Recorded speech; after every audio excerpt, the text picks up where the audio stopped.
Hello there, YouTubers. Anybody figure out what this is? I'll tell you what it is.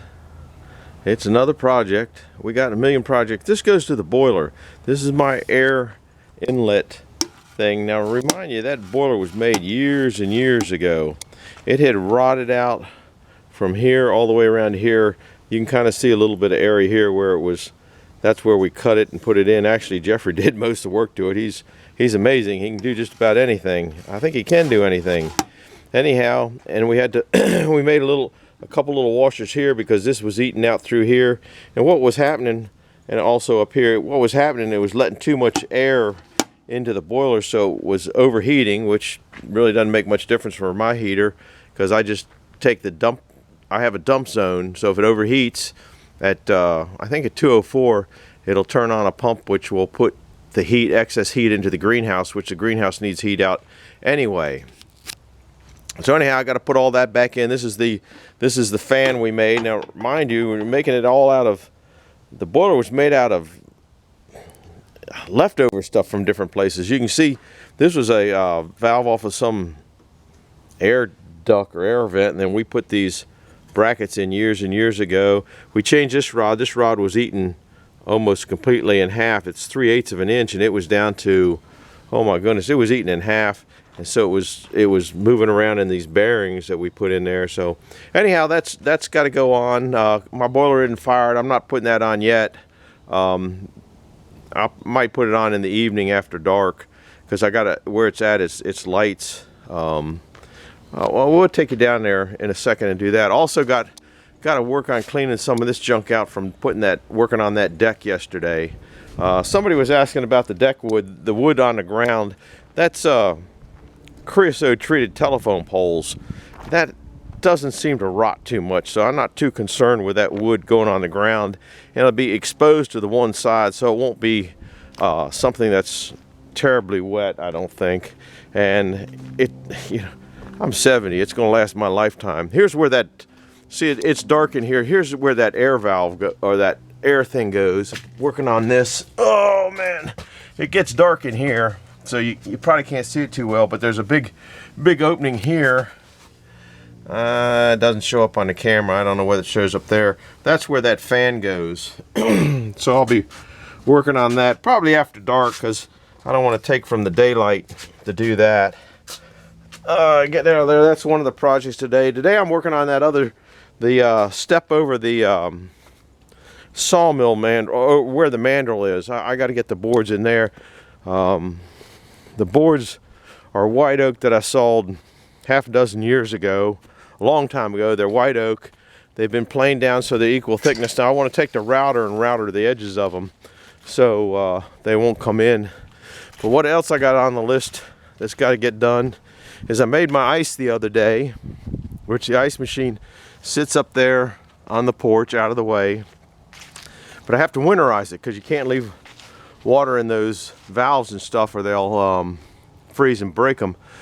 So it sounds like an easy job. You just drain the water out of it. Well, I got to undo the lattice, go underneath there, unhook the water line, drain all the water line and blow that out. Well, that's also not particularly difficult to do. But I can't shut the valve off. The hose bib to the house has gone bad after, I guess we came in here, it was built around 89, so that lets you know that's 30 years. That bib valve has gone bad. Well, the bib valve now that you get, that's a full flow bib valve. Or through the wall valve, or I don't know what you want, a hose valve, whatever you want to call it. Freeze free because it closes off on the inside of the house, not the outside, so it won't freeze. But you can't, I'm having a hard time finding full flow ones now. That's a full flow, that's why I've never messed with it. So okay, it doesn't valve off, so you can't shut the water off. So you go inside and say, okay, I'll just turn the valve off to it inside. Well, the valve inside is also in the last couple years gone bad, and so I can't turn the water off to that. So that means I got to shut the whole house down, drain the house. If I could, I could put a jet sweat in there. Even it's plastic pipe, but you could put a jet sweat in there so you could do what you have to do to glue a piece on it. It's not as easy as it sounds. It's real sounds. Well, just change the valve, just change this, just change that. Anybody that gets into that stuff knows that you just don't go in there. It's not a 5-minute job. You know, I got to drain the house. It's in a real awkward place. I can't put a jet sweat in it or shut the water off. And then some people say, well, put a piece of bread in there. Well, bread might hold back 0 pressure, but the house is, you know, from the bottom up to the top floor is probably got 20 foot of lift to it, so that's 0.8 pounds of pressure. I don't think bread's going to hold that back.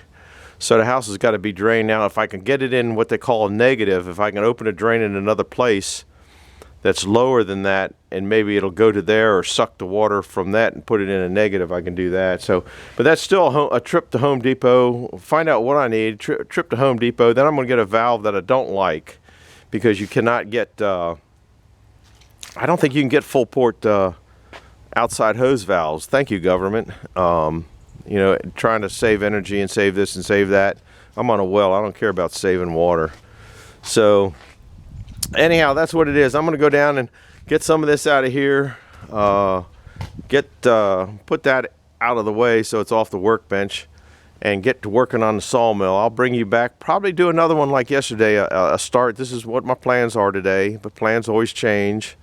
My plans to do that, so I got to get the router out and get this out and get that out, and to put those, I think there's 6 boards. It'll probably take every bit of all day to get those in, even if I get those in, because I have to drill through the I-beams to bolt those things down. So it's going to be a project. So anyhow, that's where we're at today. That's what I'm working on.